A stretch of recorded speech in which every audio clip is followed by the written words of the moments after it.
Hello students, welcome to the Air Army YouTube channel. First of all best of luck and congratulation to all of you. जो भी student जो subjective exam HPSC का mains होने जा रहा है 17 नवंबर 2024 को, उसमें जो पार्टिसिपेट करने जा रहे हैं, जो क्रैक करने जा रहे हैं एग्जाम, उनको कॉन्ग्रेचुलेशन तहे दिल से। और आप सभी का सिलेक्शन जरूर होगा। इसमें कोई दो राय की बात नहीं है। आप लास्ट टाइम पे कई सारे स्टूडेंट जो हैं होपलेस हो जाते हैं। इतना सब कुछ मेहनत करने के बाद भी आप होपलेस हो जाते हैं। तो आज की वीडियो इसी पे रहने वाली है कि क्या करें या क्या ना करें। ठीक है, लास्ट मिनट में क्या स्टडी टिप्स या स्टडी पॉइंट होने चाहिए जिनको आजमा के जो आप जो है सिलेक्शन ले सकते हैं। ठीक है, देखिए होपलेस नहीं होना चाहिए। मैं इसलिए बोल रहा हूँ क्योंकि होपलेस होने का कोई फायदा नहीं है। सबसे पहले तो आप ये सोचिए कि इतने सारे स्टूडेंट्स ने प्रीलिम्स एग्जाम दिया था, उस प्रीलिम्स में आप सिलेक्ट हुए, तो कोई ना कोई तो बात होगी आप में, है ना।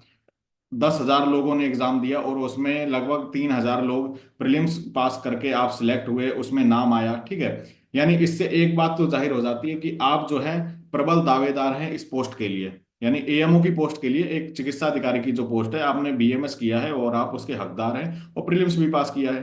ठीक है, तो बस क्या है ना कि इतनी सारी पोस्ट हैं, 800 पोस्ट पोस्ट हैं लगभग। और कैटेगरी वाइज भी आपकी मान लो 100 200 हर कैटेगरी में आ गई होगी पोस्ट, है ना। उस हिसाब से आपको है एक पोस्ट लेनी है, तो आपको बस एक पोस्ट पे ध्यान रखना है। आपको ये नहीं सोचना कि 3,000 लोग हैं, 800 पोस्ट है यानी 2,000 तो निकलेंगे। ये गणित लगाने का काम आपका नहीं है, वो एचपीएससी लगाएगा कि कितने लोग निकले, कितने लगाने हैं, किसकी रैंक ऊपर आएगी, किसकी नीचे आएगी। ठीक है, आपका काम बस मेहनत करके और एग्जाम देना है। तो इतनी बातें सोच के क्या फायदा, क्योंकि यही दिमाग में आ रहा होता है। एज ए स्टूडेंट मैं भी जब एग्जाम देने जाता था तो ऐसी ही दिमाग में बातें आती कि यार इतने स्टूडेंट है, इतना मतलब मेरे नंबर कितने आए हैं, क्या करूं मैं। ठीक है, कहीं मेरा मेरा क्यों होगा, है ना। ऐसी सारी बातें आती हैं दिमाग में, तो आपके भी आ रही होंगी, तो ये नॉर्मल है। लेकिन इनसे इनको ओवरकम करना बहुत जरूरी है। ठीक है, इनको अपने दिमाग पर हावी ना होने दें, क्योंकि ये नेगेटिव थॉट्स होते हैं, है ना। तो ये आते रहते हैं दिमाग में। इसकी जैसे पॉजिटिव है वैसे ही नेगेटिव है। ठीक है, जहां रोशनी है वहां अंधेरा भी है। ठीक है, तो अंधेरा रोशनी साथ साथ चलता है, ऐसा तो है नहीं कि हर जगह ही रोशनी है। ठीक है, तो वही चीज है, पॉजिटिविटी है तो नेगेटिविटी भी दिमाग में आती ही है, लेकिन नेगेटिविटी को ओवरकम करना चाहिए पॉजिटिव थॉट्स के साथ, है ना। तो सबसे पहले याद रखें कि आपने जो है हार्ड वर्क जितना करना था वो आपने कर लिया है। ठीक है, अब 2 दिन बचे हैं। आज शायद कितनी तारीख है, आज जो है 14 नवंबर है, और 15 16 2 दिन बचे हैं। 17 नवंबर को आपका एग्जाम है। तो जितना भी आपने हार्डवर्क करना था कर लिया आपने। मैंने भी जो है मेंस एग्जाम के लिए जो है कई सारी जो मॉक टेस्ट चलाए थे, उसमें आप सबने बहुत ही अच्छे अच्छे आंसर लिखे, गजब के आंसर लिखे। ठीक है, बहुत ही मन खुश हो गया एकदम से पढ़ के। और बहुत ही आपने मेहनत की है, तो बिल्कुल आपको डरने की जरूरत नहीं है। आपने बिल्कुल सटीक मेहनत करी, आप बिल्कुल सही लिख रहे हैं। मैंने आपके आंसर भी चेक करे। ठीक है, और जिन स्टूडेंट्स ने आंसर बाय चांस नहीं भी भेजे हैं तो उनको भी घबराने की जरूरत नहीं है, क्योंकि आई श्योर कि आप सब मेरे चैनल से जुड़े हैं और मेरा बताया हुआ पढ़ा है, तो जरूर सिलेक्शन होगा आपका। क्योंकि उन 3,000 बच्चे जो भी सिलेक्ट हुए हैं उसमें कुल मिला के कुछ 800 900 होंगे जो मेरे वीडियोस देख रहे होंगे, और वो 800 900 ही सीट्स है। ठीक है, लगभग सभी स्टूडेंट्स का सिलेक्शन जरूर होगा। ठीक है, सिलेबस इस वीडियो में जो हम बात करेंगे वो मैं बता दूं कि एग्जाम कैसे डील करना है। ठीक है, क्या ब्लैक पेन यूज करना है, ब्लू पेन यूज करना है, पेंसिल यूज कर सकते हैं क्या नहीं, इन क्वेश्चन को हम लेंगे। क्या कट ऑफ रहनी चाहिए। ठीक है, एक दिमाग में माइंड में लक्ष्य भी होना चाहिए कि क्या कट ऑफ होगी, मैं कितना अच्छा और क्या लिख के जाऊं, ठीक है, कि मेरा सिलेक्शन हो जाए। लास्ट में प्रीलिम्स में भी मैंने बताया था कि क्या कट ऑफ होनी चाहिए, और जो मैंने बताया था वो बिल्कुल सही थी। उसी के आधार पर आप सभी स्टूडेंट्स का सिलेक्शन भी हुआ प्रीलिम्स में। ठीक है, लास्ट लास्ट टाइम स्ट्रेटेजी क्या होनी चाहिए। ठीक है, तो ये सारे क्वेश्चन पे बात करेंगे, तो लास्ट तक वीडियो को जरूर देखें, स्किप ना करें। बहुत इंपॉर्टेंट वीडियो रहने वाली है आप सभी के लिए। ठीक है, अब सबसे पहले मैं बता दूं कि शुरुआत में मैंने जो है 100 पॉइंट्स दिए थे मेन एग्जाम के लिए, जिसमें मैंने बताया था कि ये 100 पॉइंट्स जो 100 पॉइंट्स हैं वो आप कर लेंगे तो आपका सिलेक्शन जो पक्का है। ठीक है, तो आई होप आप सभी ने जो है बहुत ईमानदारी से क्योंकि लगातार मैसेजेस आते रहे मेरे पास स्टूडेंट्स के, तो आप मेरे को पता है कि आप सबने बहुत ईमानदारी से वो 100 पॉइंट्स को देखा है और पढ़ा है, ठीक है। तो डर तो बिल्कुल खत्म कर दीजिए, क्योंकि 100 पॉइंट्स आपके कवर है। अब इससे ज्यादा क्या, ठीक है, उससे ज्यादा नहीं आएगा, ठीक है। वो 100 पॉइंट्स में से ही सारा लगभग आपका एग्जाम होने वाला है। बाकी जो मेरे मॉक टेस्ट जो मैंने बताए थे, वो क्वेश्चंस जितने भी हैं, 15-20 हैं लगभग, वो जरूर देख लें। सेम क्वेश्चन आने की उम्मीद है, ठीक है, और सेम टॉपिक भी आ सकता है, तो वो क्वेश्चन जरूर देख लें। तो डरने की बिल्कुल जरूरत नहीं है। आपने जितनी मेहनत करनी थी बहुत ही अच्छी आपने मेहनत करी है, ठीक है। अब मैं बस पॉइंट्स बता देता हूँ क्या क्या करना है। ठीक है, शुरुआत में मैंने बताया था कि आप जब पढ़ रहे हैं तो एक श्लोका डायरी जरूर बनाएं, ठीक है। तो अगर जितने भी स्टूडेंट्स ने श्लोका डायरी बनाई है तो वेल एंड गुड, ठीक है। नहीं भी बनाई है तो अभी 2 दिन है, तो कुछ 2 या 3 घंटा देकर या 5 घंटा भी देकर अगर आप वो श्लोक या कुछ इंपॉर्टेंट पॉइंट्स जिनको आप फ्लो चार्ट से दर्शाना चाहेंगे, या कुछ ऐसे श्लोक होते हैं जो श्लोक हर क्वेश्चन में फिट बैठ जाते हैं, ठीक है। जैसे स्वास्थ्य का श्लोक है, आयुर्वेद का श्लोक है, या फिर प्रयोजन का श्लोक है, या कोई इंपॉर्टेंट प्रिंसिपल है, या बहुत ही इंपॉर्टेंट जो आपको लग रहा है, जो मैंने स्टार मार्क भी लगाए थे 100 पॉइंट्स में, उनके श्लोक, ठीक है। तो वो सारे श्लोक आप लिख सकते हैं, और जिन्होंने लिखा वेल एंड गुड। आपको बस इन 2 दिनों में या लास्ट दिन में आपको, या सुबह सुबह भी जिस दिन एग्जाम है 17 तारीख को भी, ओनली वही श्लोक जो है रिवाइज करने, क्योंकि आपको अब लिखना है। आपका ये तो है नहीं कि एमसीक्यू आएगा, आपको लिखना है, तो लिखने के लिए श्लोक माइंड में होने चाहिए, ठीक है। ये बात सच है कि जो श्लोक लिखता है उसका जो है एग्जाम का जो आंसर होता है वो बहुत ही अच्छा बन जाता है, और जो एग्जामिनर होता है चेक करता है कॉपी, उसको भी काफी अच्छा लगता है और नंबर उसके हाथ से निकल ही जाते हैं। लेकिन जो स्टूडेंट्स हैं जिनको श्लोक याद नहीं होते हैं, या बहुत मुश्किल लगता है, या आज तक किए ही नहीं, उनको भी जो है हताश होने की जरूरत नहीं है। अगर वो उन श्लोक के पॉइंट्स लिख दें, ठीक है, इंपॉर्टेंट वर्ड्स को लिख दें, ठीक है, या फिर जो है पॉइंट वाइज लिख दें, या फिर उसकी हिंदी भी बिल्कुल सही लिख दें, तो भी आपका जो है काम चल जाएगा और आपका सिलेक्शन लिस्ट में आ जाएगा। बशर्ते आपका टॉपर लिस्ट में ना आए, लेकिन आपका सिलेक्शन कोई नहीं रोक सकता अगर आपने कंसेप्ट सही लिखा है, ठीक है। तो एक पॉइंट तो ये हो गया आपका। दूसरा है, क्वेश्चन पेपर के बारे में बात कर लेते हैं। 150 मार्क्स का क्वेश्चन होगा, ठीक है। तो 150 मार्क का क्वेश्चन पेपर होगा, जिसमें आपको 15 क्वेश्चन करने हैं 18 क्वेश्चन में से, तो टोटल 18 क्वेश्चन होंगे। उसमें कोई भी 15 क्वेश्चन आप चूज करके जो भी आपको आते हैं वो आपको करने हैं। हर एक क्वेश्चन 10 मार्क का होगा, और टाइमिंग मैंने बता रखी है आपको कि 5 क्वेश्चन का टारगेट बनाए कि 1 घंटे में हो जाए। अब जैसे मैं मॉक टेस्ट करवा रहा था तो कई स्टूडेंट्स की क्वेरी आई कि मेरे 1 घंटे से ज्यादा, मतलब मैं जो है टाइम लग रहा है मुझे लिखने में, 1 घंटा 10 मिनट, 1.5 घंटा भी किसी किसी को लग रहा है। अगर मैं टाइम कम लूं तो कंटेंट को मैं अच्छी तरह नहीं लिख पा रहा हूँ, ठीक है। ये सारे जो है क्वेरी आई थी। तो इसमें मैं बता दूं आपको कि जो रियल एग्जाम होगा उसमें हर एक क्वेश्चन के 3 सब पार्ट्स होंगे, ठीक है। जैसे मान लो कोई भी क्वेश्चन हो गया, right A short notes on. अब फर्स्ट पॉइंट हो गया उसका आश्रय आश्रय भाव सिद्धांत। सेकंड पॉइंट हो गया ओज, ओज की परिभाषा और ओज के लाभ, और जो भी है ऐसे क्वेश्चन हो गया। और थर्ड पॉइंट मान लो हो गया कि मदात्य के बारे में बताए, ठीक है। अब 3 पॉइंट हो गए, 10 मार्क्स का एक क्वेश्चन है। तो उस हिसाब से क्या बैठा ये, 10 मार्क्स का है तो तुरंत कैलकुलेशन करनी है कि यार 3-3 मार्क्स का ये क्वेश्चन है, यानी सब पार्ट्स है ना, एक क्वेश्चन के 3 पार्ट्स हैं, तो 3-3 मार्क्स का क्वेश्चन है। तो 3 मार्क्स में आप कितना लिखेंगे, एक पेज लिखेंगे, एक पेज का एक साइड, ठीक है। एक पेज का एक साइड या मैक्सिमम 1.5 पेज, यानी वो एक पेज दोनों साइड से कवर हो, इतना ही आप लिखेंगे तो ये सफिशिएंट है, ठीक है। तो इसमें लिखने में कितना टाइम लगेगा, 3 मार्क्स के हिसाब से, ठीक है। अभी जो मैंने मॉक टेस्ट दिया था वो जो है पूरा क्वेश्चन दिया था ये, कि 10 मार्क्स में आप लिखिए, ऐसे कम ही आते हैं, सब पार्ट्स में ज्यादा आते हैं, ठीक है। तो सब इसमें घबराने की जरूरत नहीं है, आपका जो है 1 घंटे में 5 क्वेश्चन हो जाएंगे। तो ये आपको याद रखना है, आपको अपना टाइम टेबल बनाना है, ठीक है। तो 1 घंटे में अगर 5 क्वेश्चन कर लेते हैं तो 3 घंटे में, 3 घंटे का टाइम मिलेगा आपको, तो आपके 15 क्वेश्चन जो है आराम से फिनिश हो जाएंगे। अब दूसरा पॉइंट्स ले लेते हैं कि कई स्टूडेंट ने पूछा कि क्या हम शुरू से ही क्वेश्चन स्टार्ट करते हैं, क्वेश्चन नंबर फर्स्ट से। ऐसा नहीं हो सकता कि जो हमें पहले आता है वो हम करें, तो बिल्कुल कर सकते हैं। अगर आपको क्वेश्चन नंबर 10 जो है वो इजी लग रहा है और आपका उसका कंटेंट जो है याद आ रहा है उसी टाइम, तो आप जो है उसको याद लिखना स्टार्ट कर दें सबसे पहले। ऐसा कुछ नहीं, बस नंबरिंग सही से करें, ठीक, क्वेश्चन नंबर 10 का सब पार्ट्स ए या बी जैसा भी उसमें लिखा हुआ है क्वेश्चन पेपर में, उसी हिसाब से, और बड़ा बड़ा सा लिख दें क्वेश्चन नंबर 10 ब्लैक पेन से। ठीक है। अब जो है एक क्वेश्चन ये हो गया आपका। ठीक है।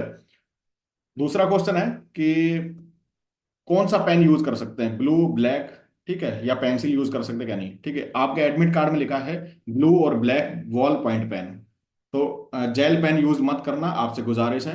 वॉल पॉइंट पेन लिखा है तो कोई ना कोई रीजन जरूर होगा, तो वॉल पॉइंट पेन ही यूज करें आप। ठीक है, हेडिंग के लिए आप जो है ब्लैक पेन का यूज कर सकते हैं, और ब्लू पेन जो है नॉर्मल जो आंसर आपको लिखना है एक्सप्लेनेशन उसके लिए। दूसरा आपको है कि कोई भी डायग्राम है तो ब्लू या ब्लैक पेन से बना सकते हैं आप, और फ्लो चार्ट भी ब्लैक पेन से बना सकते हैं, तो इसमें कोई इशू नहीं है कि आप हेडिंग हेडिंग ही लिखेंगे, ब्लैक पेन से बना सकते हैं, कोई बात नहीं है। ठीक है। और आंसर कैसे लिखना है उसके लिए तो मैं वीडियो बना चुका हूँ, उसकी वीडियो आप हमारे प्लेलिस्ट में जाकर देख सकते हैं कि how to write a good answer.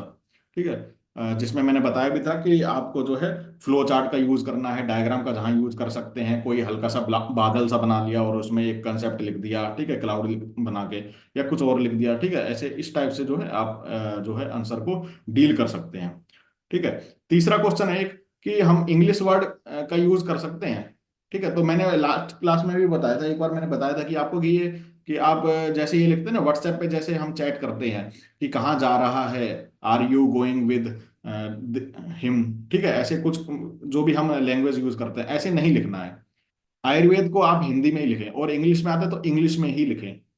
ठीक है, मॉडर्न तो आपको इंग्लिश में ही लिखना है, उसको तो हिंदी में मत लिखना। ऐसा मत लिखना कि आप सेल को कोशिका कोशिका करके लिख रहे हैं कि कोशिकाओं का परिमाण इतना होता है, ये सब तो वो बेकार से लगेगा, हिंदी मीडियम का है नहीं मतलब, है ना। अभी मॉडर्न जो है इंग्लिश में ही है, आपने पढ़ा भी है तो इंग्लिश में लिखना है। प्लस आयुर्वेद हिंदी में लिखें तो बेस्ट है, श्लोक में हिंदी में, मतलब श्लोक जो लिखेंगे आप संस्कृत में। ठीक है। लेकिन आप बीच बीच में अगर वर्ड भूल गए, बाई चांस ऐसा हो जाता है कि जल्दबाजी में हमें हिंदी का वर्ड याद नहीं आ रहा या इंग्लिश का नहीं आ रहा, तो उसको ऐड करना चाहते हैं, तो ऐसा जहां तक हो ना करें। ठीक है, फिर भी अगर आप भूल जाएं तो आप ऐड कर सकते हैं कोई भी अगर, ठीक है, इंग्लिश वर्ड, लेकिन इसका ज्यादातर ख्याल रखें, इससे जो है आपके जो इंप्रेशन है वो गलत जाता है एग्जामिनर पे। तो एक ये क्वेश्चन हो गया आपका। ठीक है। लास्ट टाइम में यानी लास्ट डे, और अभी 2 दिन बचे हैं, उसमें क्या करना है आपको, श्लोक का रीड करने हैं, श्लोक जो इंपॉर्टेंट मेन मेन है, और इंपॉर्टेंट पॉइंट्स जिसमें आप फंसते हैं, जिसको आप भूल जा रहे हैं बार बार, ठीक है, उनको ही पढ़ना है आपको। और जो क्वेश्चन सबसे पहले आता है उसको अटेम्प्ट करें, और क्वेश्चन को जो है 2 बार जरूर पढ़ लें।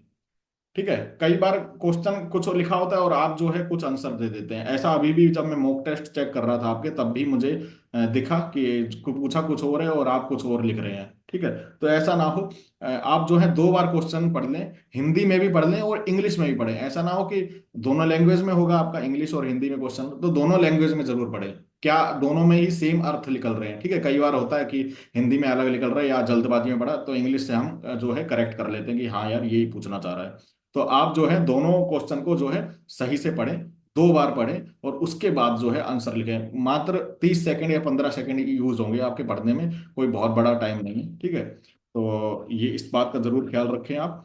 दूसरा सबसे इंपॉर्टेंट पॉइंट है कि कट ऑफ मार्क्स क्या रहने चाहिए। 150 नंबर का क्वेश्चन है, कितने मार्क्स मेरे हों या मैं कितना अच्छा लिखूं कि मेरा जो है सिलेक्शन हो जाए, लिस्ट में नाम आ जाए मेरा। ठीक है, तो 150 के 70%, 70% जो हुआ 105 हुआ। ठीक है, अगर 105 से ऊपर आप ला पाते हैं, ठीक है, तो आप जो है सेफ जोन में हैं। 105 आप समझ पा रहे हैं ना, 105, और 80% हुआ आपका 120।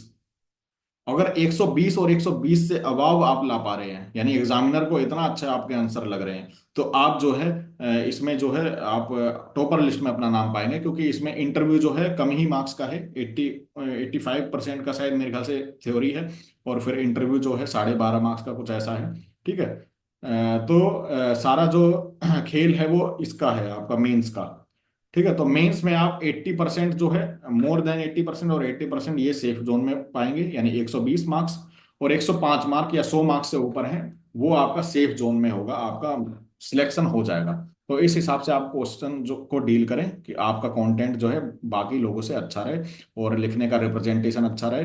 आप राइटिंग पे जरूर ध्यान देना, और कोई भी हेडिंग है उसको जो है बड़ा बड़ा लिख दें, ठीक है। अच्छा, राइटिंग में भी आप जो है ओपन करके लिखें, मतलब बड़ा बड़ा लिखें, और शब्दों में जो है गैप दे के लिखें। ऐसा नहीं है बिल्कुल उसमें मतलब भेड़ देते हैं ना, ऐसे कहते हैं कि बिल्कुल बेकार सा राइटिंग होगी, तो वो ना लिखें, बिल्कुल दूर दूर से लिखें। पूरा पेज का यूज करें। और अगर कोई क्वेश्चन 10 मार्क का है तो 250 शब्द में लिखना है, तो उस हिसाब से आपके 2 पेज आगे पीछे करके 2 पेज, यानी 4 पेज हो गए, ठीक है। या फिर 5 पेज एक साइड का और करके 2.5 पेज। अगर वैसे देखें सिंगल सिंगल तो 2.5 पेज, या आगे पीछे करके तो हो गए 5 पेज। इतना सफिशियंट होता है आपका जो मटेरियल है 250 वर्ड में, ठीक है। ज्यादा इलेबोरेट भी नहीं करना है, ज्यादा शॉर्ट भी नहीं करना है, ठीक है। ना अति विस्तरम, ऐसे करके श्लोक आया ना, नाति विस्तरम नाति अब मेरे को याद नहीं आ रहा है आपको बोलते बोलते, ठीक है। तो याद रखें, एक षड्विरेचन शताश्रय में आया है वो श्लोक। तो मेरे ख्याल से सारे पॉइंट मैंने बता दिए हैं, और फिर भी कोई दिक्कत है तो आप कमेंट करके हमसे पूछ सकते हैं। क्वेश्चन जो है अच्छी तरह आपको जो है पढ़ना है, ठीक है, और घबराना नहीं है। बिल्कुल आप भगवान का ध्यान रखें, अपने जो भी ईष्ट को आप मानते हैं, ठीक है। बिल्कुल आपका सिलेक्शन होगा। और क्वेश्चन, एक बात और जरूर याद रखें कि क्वेश्चन छोड़ना नहीं है कोई भी। आप बेशक एक पेज लिख पा रहे हैं ना, अगर लास्ट में मान लो, कई बार होता है कि हम अच्छे जो क्वेश्चन आते हैं हमें इजी लगते हैं, उन पे तो हम इतना टाइम देते हैं, 20 मिनट लग गए, भी आधा घंटा, पता नहीं कहाँ कहाँ से राम कथा लाकर आप सब कुछ लिख डालते हैं। बहुत अच्छा भी लिखते हैं, ठीक है। लेकिन फिर जो क्वेश्चन था आपका, उसमें जो आप लिख नहीं पा रहे हैं, ठीक है, तो टाइम नहीं बच पाता है कई बार। तो उसमें लिख, ऐसा कोई क्वेश्चन नहीं हो कि आप छोड़ रहे हैं, सभी क्वेश्चन को डील करना है। लगभग 2 पेज या 1 पेज तो जरूर लिख के जाएं, एक कोई भी क्वेश्चन जो बिल्कुल नहीं आता है, ठीक है। चाहे कुछ भी लिखें, लेकिन लिख के जाएं, छोड़ना बिल्कुल भी नहीं है। छोड़ना मतलब आप 10 मार्क पूरे खत्म ही कर रहे हो, कि उसका कोई गुंजाइश ही नहीं है, एग्जामिनर मान लो 2 मार्क्स भी नहीं दे सकता आपको। तो वो चीज ना करें, ठीक है। तो ये सारे जो हैं पॉइंट, काफी सारे मैंने डिस्कस कर दिए हैं, शायद आपको अब इजी हो गया होगा। आप समझ पा रहे होंगे कि कैसे एग्जाम को डील करना है और क्या क्या गलतियां नहीं करनी है। इसलिए गलतियां मैंने अभी बता दी हैं, ताकि उस लास्ट डे 17 नवंबर को आपकी ना हो। और बाकी जो है कि आप एक दिन पहले जो है, जैसा मैं बताता हूँ हमेशा से, कि आप अपने परिवार के साथ टाइम बिताएं। और अगर अदर स्टेट से कैंडिडेट हैं तो वो एक दिन पहले ही आ जाएं, सेंटर के आसपास होटल और रूम वगैरह ले लें, ठीक है, ताकि कोई दिक्कत ना हो। और 1:30 बजे से एग्जाम है, शाम के 1:30 बजे से शाम के 4:30 बजे तक। तो सब कुछ तैयारियां अपनी रख लें, जो भी एडमिट कार्ड में बताया हुआ है डाउनलोड कर लें, ठीक है। और आपका सिलेक्शन जरूर होगा, हमारे चैनल से जुड़े हैं तो बिल्कुल सिलेक्शन होगा, ये मान के चलिए। और आपने बहुत ही अच्छा पढ़ लिया है, ठीक है। इतना अच्छा आयुर्वेद तो आपने बीएमएस में भी नहीं पढ़ा था, जो इस एग्जाम के वजह से आपने इतना अच्छा जो है आयुर्वेद को, और ये पढ़ाई कभी बर्बाद नहीं जाती। आप देख रहे हैं, आप इतने एग्जाम निकल रहे हैं, ठीक है। इसमें तो सिलेक्शन होगा ही, और भी बड़े बड़ी पोस्ट पे आप जाएंगे, ठीक है, इससे भी अच्छी अच्छी पोस्ट पे जाएंगे आप सिलेक्शन लेके। तो आप बिल्कुल अपने में विश्वास रखिए, सेल्फ कॉन्फिडेंस और बी पॉजिटिव, बस ये 2 पॉइंट आप याद रखें, और भगवान का नाम याद रखें, बस आपका सिलेक्शन हो जाएगा, ठीक है। तो चलिए, मिलते हैं अगली वीडियो में। कोई भी क्वेश्चन है तो कमेंट करके हमसे पूछ सकते हैं। वीडियो कैसी लगी हो लाइक और शेयर करना ना भूलें। तब तक के लिए जय हिंद, जय Ayurveda, all the best, best of luck, congratulation.